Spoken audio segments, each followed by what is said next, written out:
Hello friends, I Devang Prajapati from Upanishad science academy Limkheda से। दोस्तों, आज रोज बच्चों हम एक नया चैप्टर शुरू करने जा रहे हैं स्टैंडर्ड 12th में, चैप्टर नंबर 10, जिसका नाम है halo alkanes and halo arenes.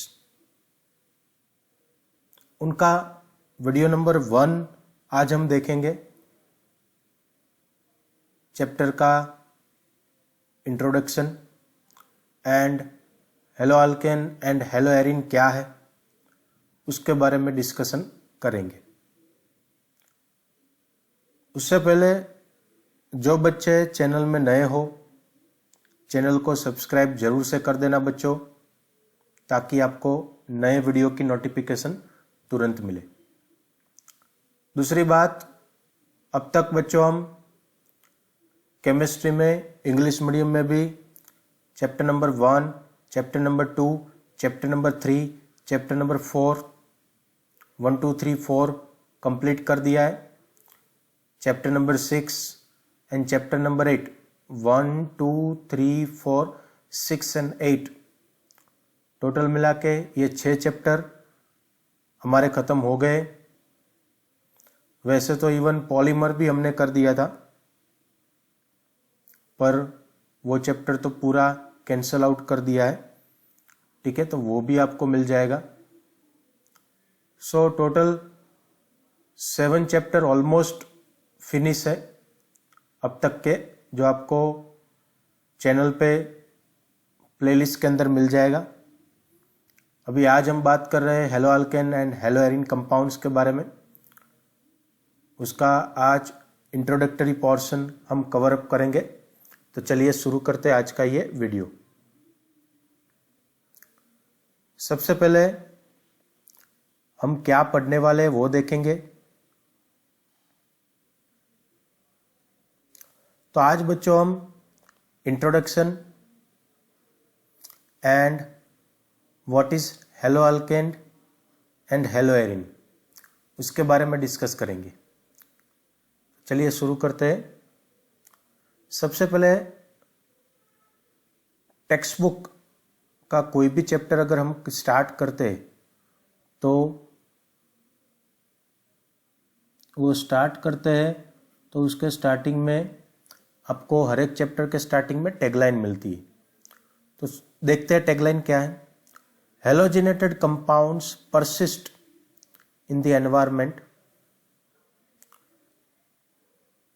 due to their resistance to breakdown by the soil bacteria। मतलब कि जो हेलोजन वाले कंपाउंड्स हैं वो नेचर में, एनवायरमेंट में परसिस्ट रहते हैं, मीन्स कि लॉन्ग टर्म रहते हैं। रीजन क्या है कि they are resistant to the breakdown by the soil bacteria.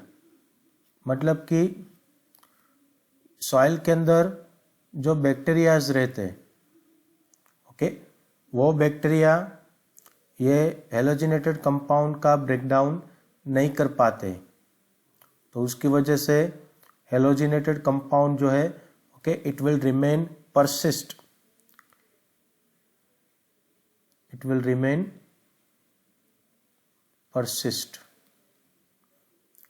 In the environment. Okay, वो एनवायरमेंट में परसिस्ट रहेंगे। ओके, तो अभी बात करेंगे चैप्टर क्या है। तो चलिए शुरू करते हैं। नाउ सबसे पहले बात करें हम दी हेलोजिनेटेड कंपाउंड्स हमारे पास है यहाँ पे।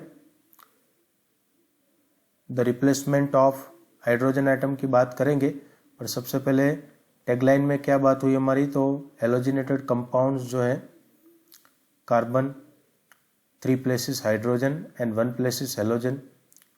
तो ये halogenated compounds they will remain persist in the environment. Reason क्या है? क्योंकि जो सॉइल बैक्टीरिया है वो उनका ब्रेकडाउन नहीं कर पाते। ठीक है, now the introductory session, first of all the replacement of hydrogen atom in a hydrocarbon aliphatic hydrocarbon में एलिफेटिक और एरोमेटिक बाय हैलोजन एटम, यानी कि हाइड्रोकार्बन में सपोज एलिफेटिक है या फिर एरोमेटिक है, ऐसे हाइड्रोकार्बन में से आप हाइड्रोजन का रिप्लेसमेंट कर दो किससे, हैलोजन से, तो आपको उसका रिजल्ट क्या मिलेगा, alkyl halide, that is hello alkane. And अगर आपके पास एरोमेटिक चेन था तो एराइल हैलाइड मिलेगा, या फिर उसको आप हेलो एरिन बोल सकते हो। तो देखते हैं ये कैसे होता है। सबसे पहले बात करें हम तो हमारे पास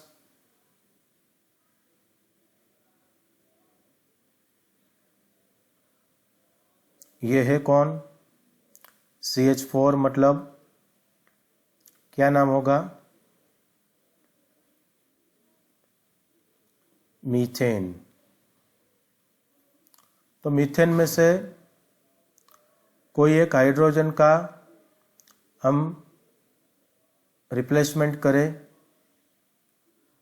हाइड्रोजन की जगह पे वहाँ पे हेलोजन को एंट्री लगवाए। एक्स माने, एक्स का मतलब क्या होता है, हेलोजन। हेलोजन में कौन कौन आएगा, fluorine, chlorine, bromine and iodine, FCl-Bri, fluorine, chlorine, bromine and iodine. तो ये जो कंपाउंड का फॉर्मेशन होगा वो क्या बनेगा, हेलो अल्केन के, या फिर उसको आप अल्काइल हैलाइड भी बोल सकते हो। ठीक है, उसका मैं एक एग्जांपल आपको देता हूँ कि मीथेन में से सपोज हाइड्रोजन रिमूव करके हम वहाँ पे क्लोरीन ऐड करें तो वो बनेगा CH3Cl, जिसको हम क्या बोलते हैं, क्लोरो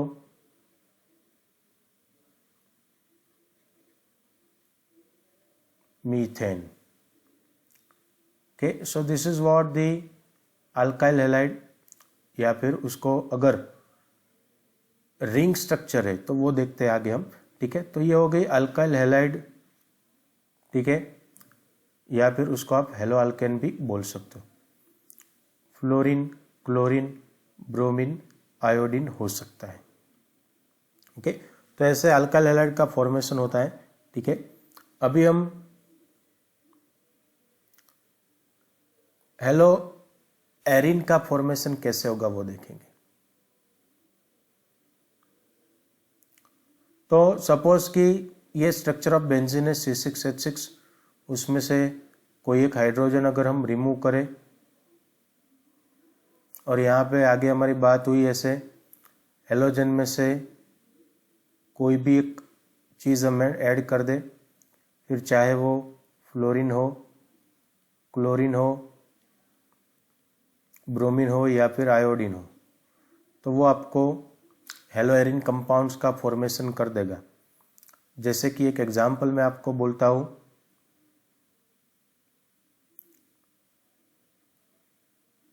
आपके पास ऐसे बेंजीन रिंग है,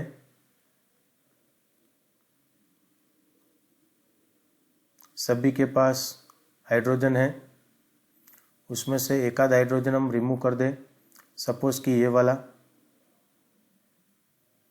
और यहाँ पे क्लोरीन आ जाए, बाकी सबके पास एक एक हाइड्रोजन तो है ही।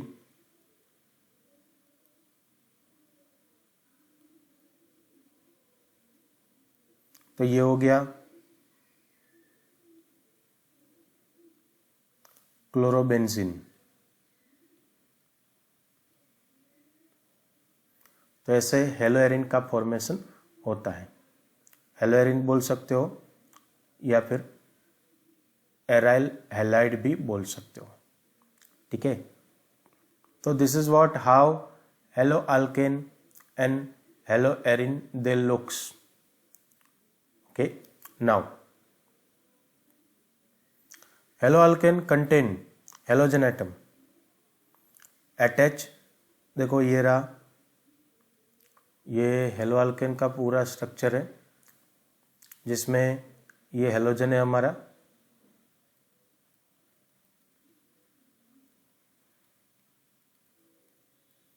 एक्समैन। तो ये हेलोजन जहाँ पे अटैच है, ठीक है, वो कौन सा कार्बन है, तो ये वाला। तो उनका हाइब्रिडाइजेशन कौन सा होने वाला है, तो उनका जो हाइब्रिडाइजेशन होगा बच्चों हेलो अल्केन में या फिर अल्काइल हैलाइड में, वो हाइब्रिडाइजेशन रहेगा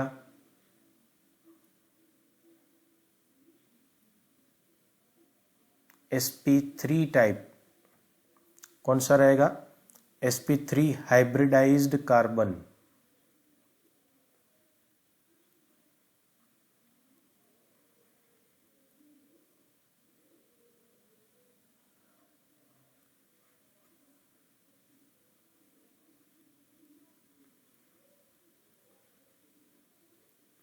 ओके, ये हमें याद रखना है।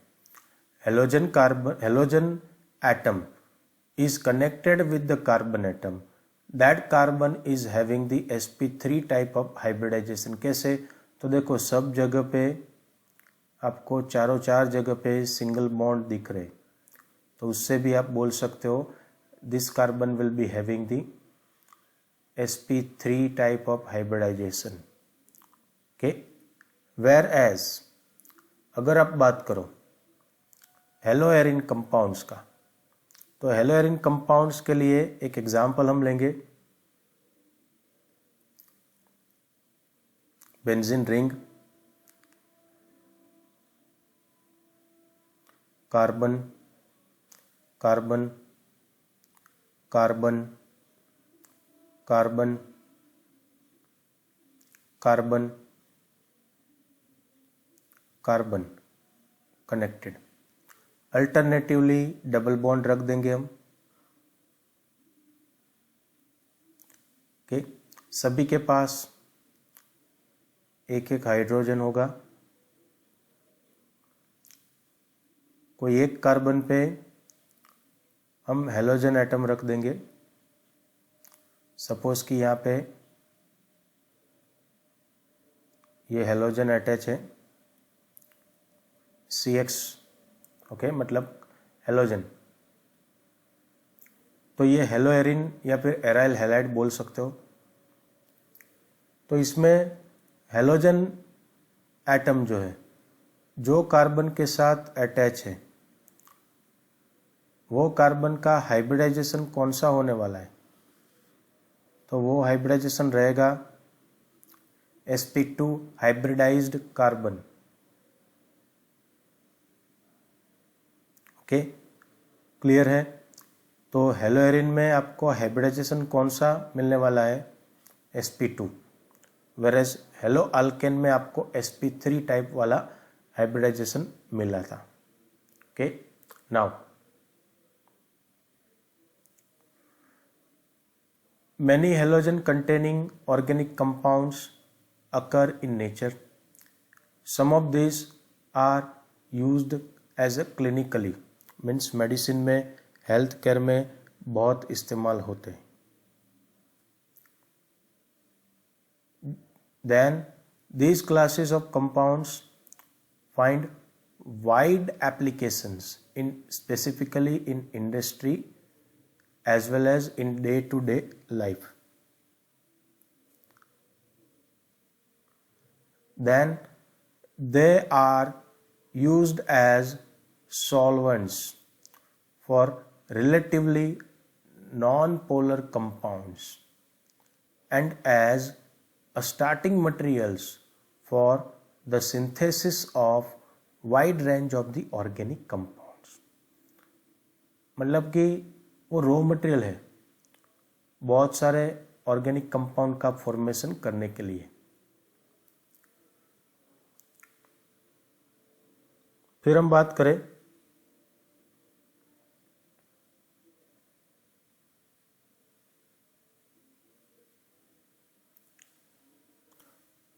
Chlorine containing antibiotic, that is chloramphenicol. Chlorine वाली एक एंटीबायोटिक है which is called as an chloramphenicol, which is produced by, कौन बनाता है? Soil micro organisms. सॉइल के अंदर जो माइक्रो ऑर्गेनिज्म प्रेजेंट होते हैं, they are going to produce the medicine chloramphenicol, which is very effective. Okay, this medicine, the name of this medicine is chloramphenicol.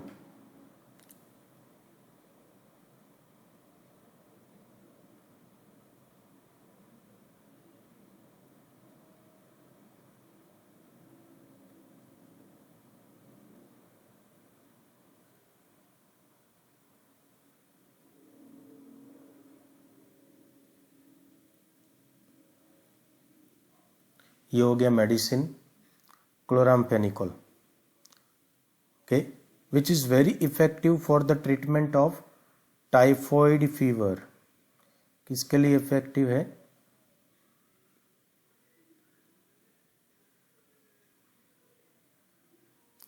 Typhoid fever. Okay, so this is what the medicine, okay, which is used for the typhoid, okay, and which has been produced by, कौन बनाता है? soil bacteria, soil microorganisms. Okay, now our body, हमारा जो body है, okay, ये body क्या करता है? तो क्या our body produces the iodine containing hormone which is called as a thyroxine या फिर थायरोक्सिन, जो भी आप बोलो। आयोडीन कंटेनिंग हार्मोन बॉडी है, ठीक है, वो आयोडीन कंटेनिंग हार्मोन बनाता है जिसका नाम है thyroxine. The deficiency of which causes the disease called as a goiter। Thyroxine hormone का जो डेफिशिएंसी रहेगा, आप ऐसे भी बोल सकते हो कि आयोडीन का डेफिशिएंसी रहेगा तो थायरोक्साइन हार्मोन नहीं बनेगा, ठीक है। तो उसकी वजह से कौन सा डिसीज होता है? Goitre. Okay, then synthetic halogen compounds, for example chloroquine is used for the treatment of malaria। ये क्लोरोक्विन जो है वो किस में इस्तेमाल होती है? ऐसा एमसीक्यू पूछते हैं। Chloroquine is used for the treatment of malaria। तो ये name of disease and medicine याद रखना है।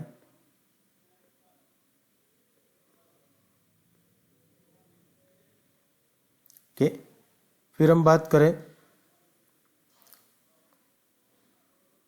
Halothane which is used as an antiseptic during surgery. कहाँ पे इस्तेमाल होता है?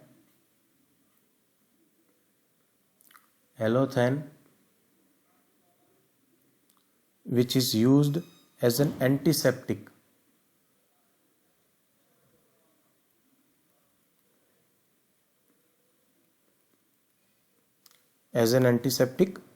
During the surgery. कहाँ पे इस्तेमाल होगा? सर्जरी में।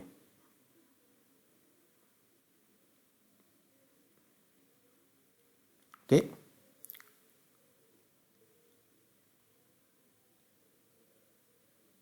फिर हम बात करें certain fully fluorinated compounds are being considered as a potential blood substances in surgery. Okay, तो ये बात हो गई कि हेलोअल्केन एंड हेलोएरिन कहाँ पे यूज्ड अप होते हैं हमारी डेली लाइफ में. Now in this unit what we are going to learn, तो वो देखेंगे. तो सबसे पहले important methods of preparation of haloalkane and haloarine, then physical properties of haloalkane and haloarine, उसके बाद में chemical properties of haloalkane and haloarine, and then uses of organohalogen compounds के बारे में हम डिस्कस करेंगे ये चैप्टर में. ओके, तो ये था दोस्तों आज का session about haloalkane and haloarenes, video number 1. कुछ भी डाउट हो तो कमेंट बॉक्स में जाके कमेंट कर सकते हो. इवन मेरा टेलीग्राम चैनल है, उसमें भी आप ज्वाइन हो सकते हो. Okay, that's all. Thank you. Bye bye.